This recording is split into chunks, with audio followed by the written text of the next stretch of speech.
If you're ever dating someone and they say, I like you, I just don't know if I have peace from God about moving forward. Well, a lot of times, why are you laughing? Because I've heard it so many times. Man, and guess what? I used to be one of these people, okay? So far, the least likely to take our quiz so far is the wanderer, okay? Because they don't really want to know what their dating personality type is. They're not trying to fix themselves because they have great odds. They're probably dating a ton. Wanderers are having a lot of fun, and they don't want anyone to ruin that. What is the core fear of a wanderer? It's being tied down. A lot of their decisions are ran through this grid of, if this is going to tie me down, then I'm really not into it. They have full flexibility, full autonomy, full freedom of choice with endless possibilities.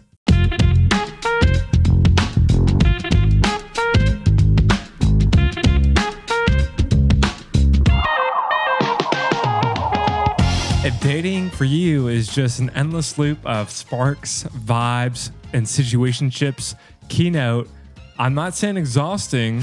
Those are all very fun and exciting things. Then you, my friend, might be a wanderer dating personality type. Oh my goodness.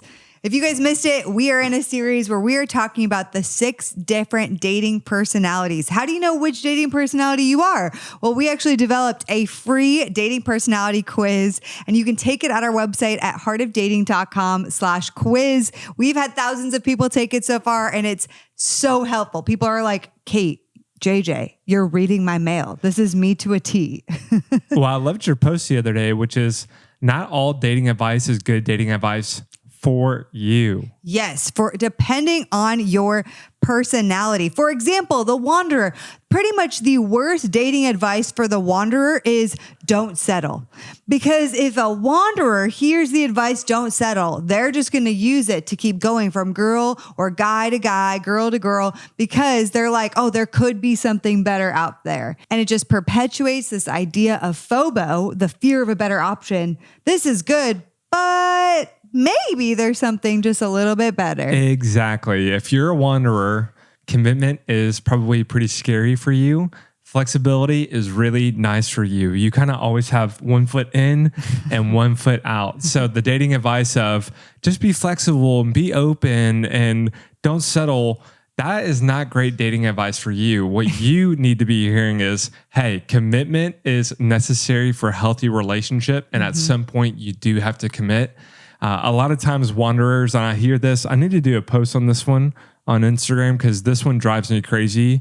If you're ever dating someone and they say, I like you, I just don't know if I have peace from God about moving forward. Well, a lot of times, why are you laughing? Because I've heard it so many times. Man, and guess what? I used to be one of these people, okay? You look at the person and you say, I really enjoy you. I really like you. I love your personality. You have great character. Everything about you is awesome. I just don't know if I have peace from God about moving forward and committing. Hey, this has nothing to do with God. Let's be really honest. This has nothing to do with God. You didn't hear his voice. And that lack of peace has everything to do about you. Yeah. Okay. This has nothing to do with God. It has everything to do with you and your lack of an ability to commit. And this is the opportunity to work and grow through that. The real challenge for the wanderer is the healing and the growing up that they need to do comes through one way: committing to healthy relationship and staying in it. That's so true. So here are some of the things the wanderer might say. They might say, I'm just go with the flow. I'm just chill and easy. They might say to you, if you're dating them, I'm just not ready for anything serious right now. I'm just trying to have fun in my dating life. They might also say, I love this one because I got told this one a lot. No, I'm not flirty. I'm just friendly. I'm not flirty. I'm just friendly. I'm like, no, you're not. You actually are flirty. Stop covering it up. And of course, that I'm just not ready for a commitment. The nickname for the wanderer is a situationship specialist. Okay, this means they are in friendationships galore. They're that person that has multiple burners on the oven. Okay, you picture a stove. They got one in the back. They got one in the front. That's probably burning real hot. And they got somebody, baking on a low temperature in the oven just in case. And they pull at them whenever they feel like it. So this is definitely the wanderer. And I also want to say the estimated number of people that are the wanderer are just about 10 to 12%. So this is not everybody in the dating world, that's for sure. I have to say, so far, the least likely to take our quiz so far is the wanderer. Okay, because they don't really want to know what their dating personality type is. They're not trying to fix themselves, or because they have great odds. They're probably dating a ton. Wanderers are having a lot of fun, and they don't want anyone to ruin that. Yeah, okay. Totally. Long story short, they don't want anyone to ruin that. And would you say that the majority of wanderers are probably Enneagram 7s? Is that maybe? And some Enneagram 3s. They do care what people think about them. You know, the thing about a wanderer is they are magnetic. They are really fun. They are going to make dating exciting. And so let's say you're a hopeless romantic like me. If you're dating a wanderer, which I happen to have dated lots of wanderers in my past, and you, they're going to make you feel awesome in the beginning. And so you as a hopeless romantic, you're going to be all about it. They're going to say the right things. They're going to be so complimentary. They're going to take you on really fun, interesting dates. And they often are pretty emotionally intelligent, and they are genuinely curious.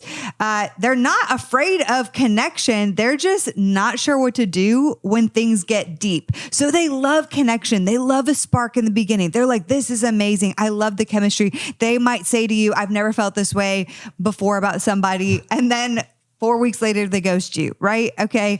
You know, that's also kind of love bombing. So they can also be a little bit of the love bombers.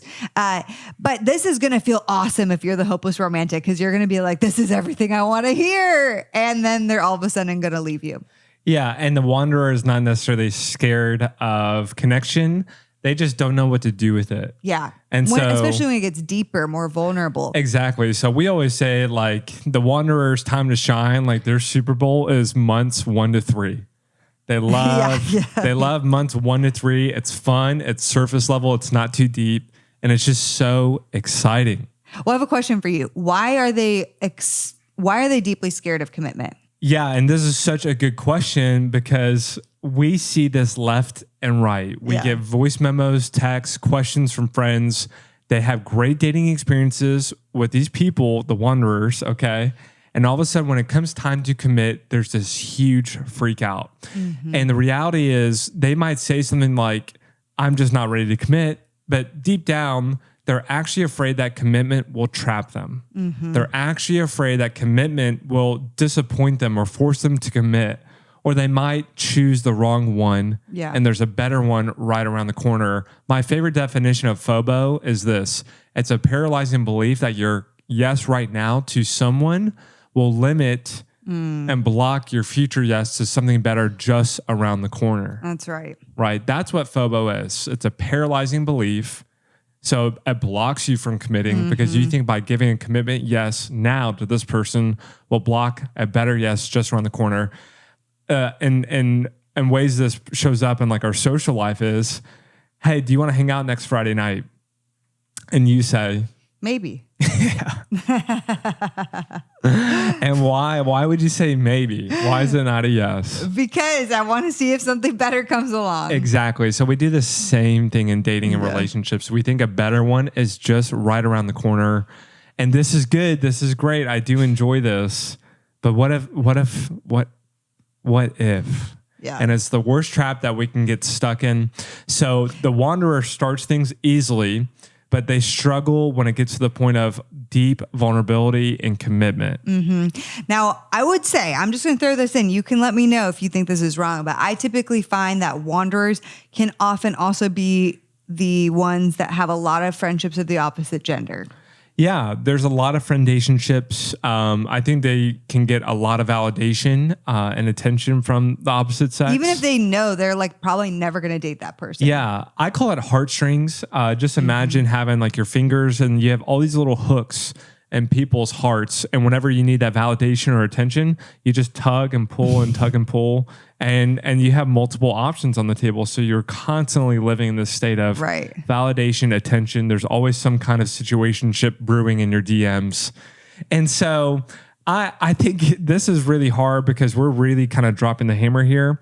The last thing I would just say for a wanderer is even though they're emotionally intelligent, it doesn't always mean that they're emotionally healthy. And there's a big difference. Emotional intelligence does not equal emotionally healthy. It's why the advice that we give where we tell people date for 90 days is so important, because you could probably date somebody like a wanderer. And if you commit to them in that 30, 45 day, 60-day mark, like you're going to think that they are the bee's knees. And then you're going to commit to them, maybe if they can even commit to you, right? If they can even get to that point of commitment.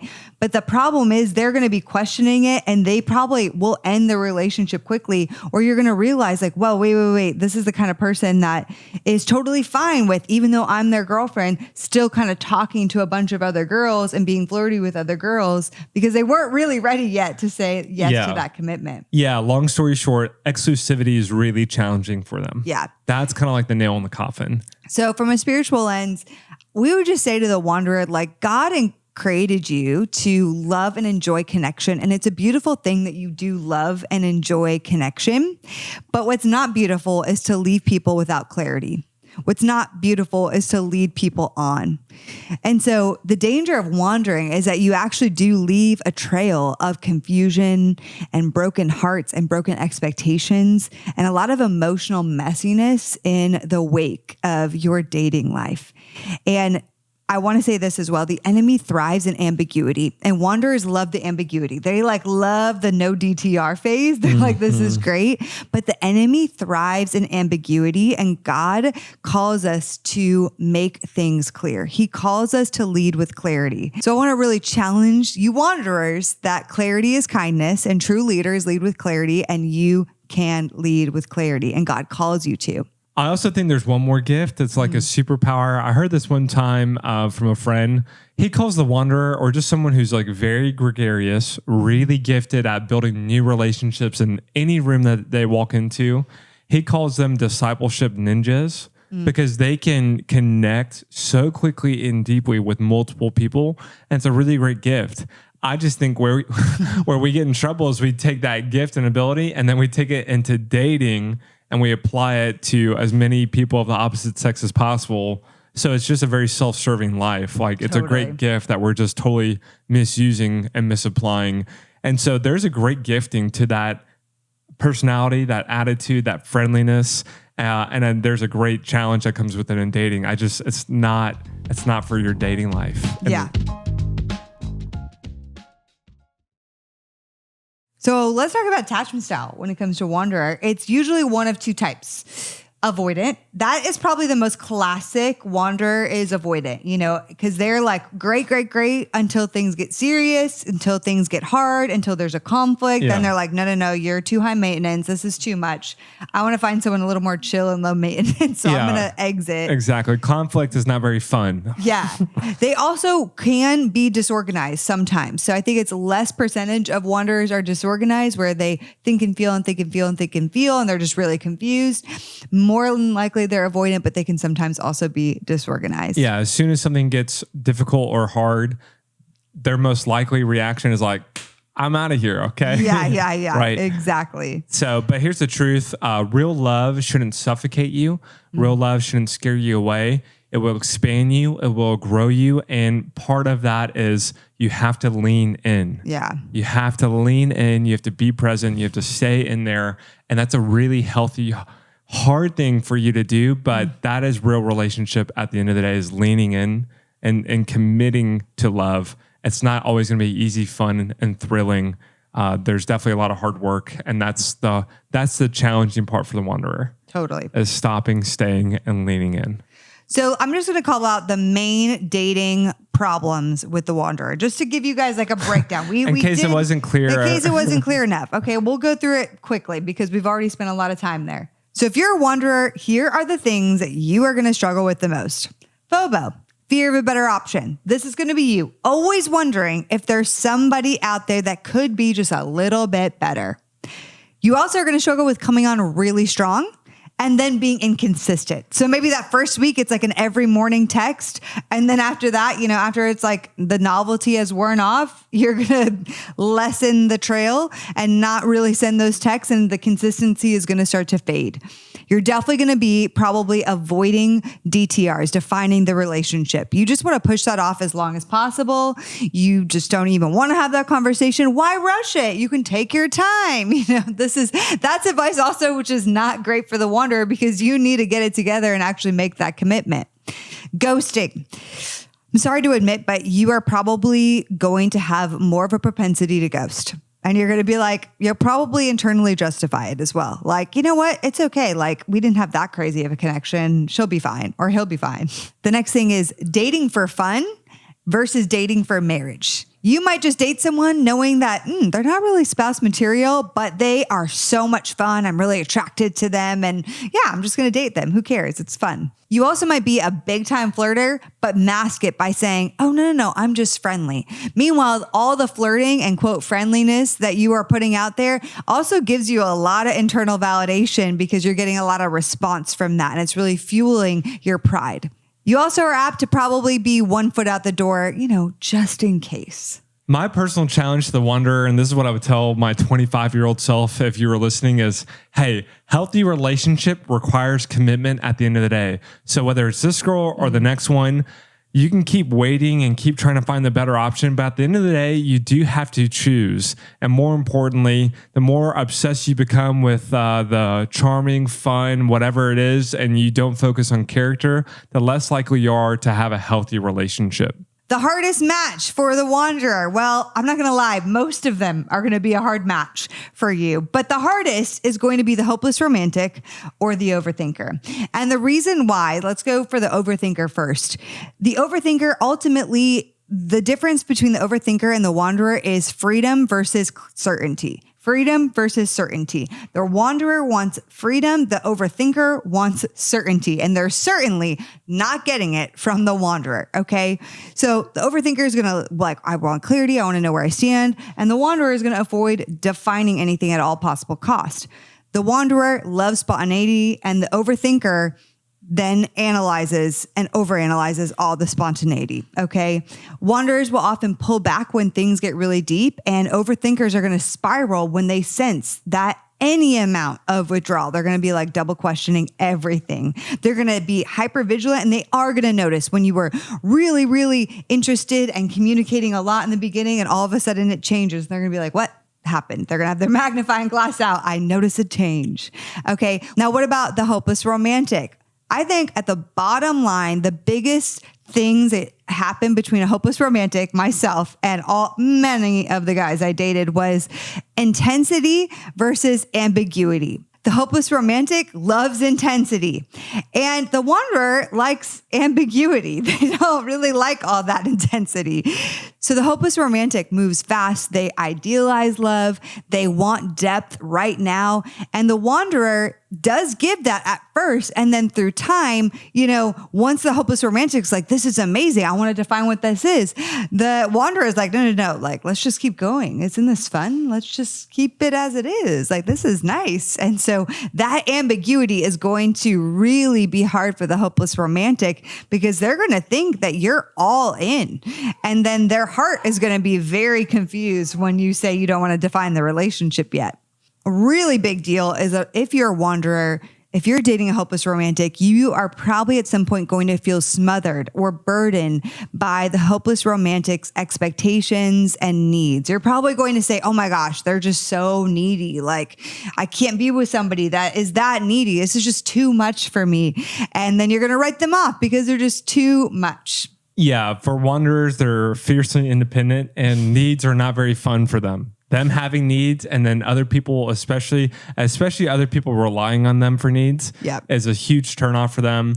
And that's part of the reality of healthy relationship is expressing your needs and having your needs met by somebody else. It's kind of unavoidable. Well, let's talk about the difference between the wanderer and the lone wolf, because they do have quite a few similarities. One being that they share avoidant attachment style or potential avoidant attachment style. But they are actually quite different if you get down into the layers.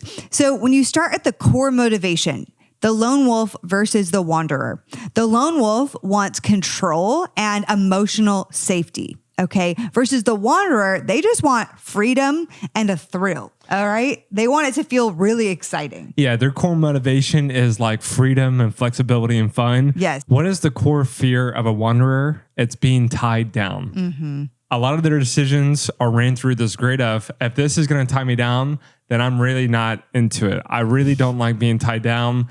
That's their core motivation, their core fear kind of being combined. In a perfect world, they have full flexibility, full autonomy, full freedom of choice with endless possibilities. Yeah. And also the internal narratives are just a little bit different between the lone wolf and the wanderer. The lone wolf says to him or herself, I don't really need anyone. I'm just good on my own. Letting someone else in is risky. And so the lone wolf is not going to let people in risky. Now the wanderer actually is going to let you in. They're going to be vulnerable in the beginning. You're going to have that deep connection and spark probably with the wanderer. They are going to let you in, but what happens is it's only to a point. Once it starts getting too deep, you start relying on them. You have needs, you have expectations. You want to define the relationship. Then their internal narrative is, I don't know, there might be something better out there. Exactly. And you know what's funny about a wanderer is on the surface, they look emotionally healthy because they can be vulnerable. Mm-hmm. They can have depth.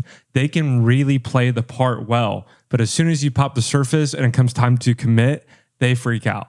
That's kind of where that hot and cold behavior of like, this was going really well seemingly, and all of a sudden it was just dropped off like planet Earth into a new universe. Like, where did this person go? It's because the commitment freaks them out. Yep. And the vulnerability, I don't want to say was a show, but they're fine being vulnerable. Like being vulnerable and letting people in is not their fear. Their fear is tying themselves down and committing. Yep. And that's a big difference between emotionally intelligent and emotionally healthy. Emotionally intelligent, they can read your feelings and emotions and be empathetic. They can share their feelings and their emotions and vice versa. That's not the emotional health that we're talking about. Emotional health is the ability to not just talk about feelings, but also follow through and work on them. Acknowledge them and say, this is something that is a problem for me and I'm wanting to work through it. Yeah, right. So good. One thing I need to say to you, if you're a wanderer, is do not date multiple people at one time. Okay. This is a wanderer's dream. All right. When we give the advice of, hey, go for 90 days and don't date exclusively, it is not for the personality type of a wanderer. This is actually going to fuel really unhealthy behaviors. For you, you need to take it one person at a time, and you really need to focus on trying to lean in and commitment. And so do not take that advice that we give if you are a wanderer. So for the wanderer, our closing advice and encouragement, we don't shame you. Mm-hmm. God does not shame you for being fun, for being magnetic, for being full of life. Okay. This is a wonderful gifting given to you to be stewarded for God's kingdom, not used for personal gain, not used to make your dating life as fun as possible so you get as much validation as possible. I think you're called, and you have to realize this, you're called to choose and to commit, and that's healthy. So the big challenge, the big call, the big, I guess, nudge I want to give you is move towards healthy relationship, which inevitably involves committing, okay? Yep. And you are made to love deeply and intentionally, not just casually and freely. Those are really big words for you. The biggest word I would probably say for a wanderer is this word: intentionality. Yeah. I want you to be intentional in every area of your life, especially dating. And that's why taking one girl out, one date at a time, and really just focusing on her and nobody else, no other options, not your wandering eyes, possibilities, just her in that moment. Don't fantasize about the possibility of how amazing and perfect she is. Stay in reality, stay in that moment. And that is your call. Low and slow, consistent, and my favorite word for you, intentional, okay? Listen, you don't have to wander anymore. We have 2 amazing resources for you. First is our Basics of Dating program. You can take it on your own pace. It's 6 weeks long, and it's designed to help you build emotional and spiritual roots which you do need. You can check it out by going to joinbasicsofdating.com. Or if you're just listening to this and you're like, I really need a rehaul. I need to rehaul everything. I need hand-holding. I need a lot of help. You can completely transform your dating life with our 11-week mentorship program, The School of Dating. We run it a few times a year, and you can check it out by going to joinschoolofdating.com. All right, Wanderers, we love you. Go on, have fun. Get out of here.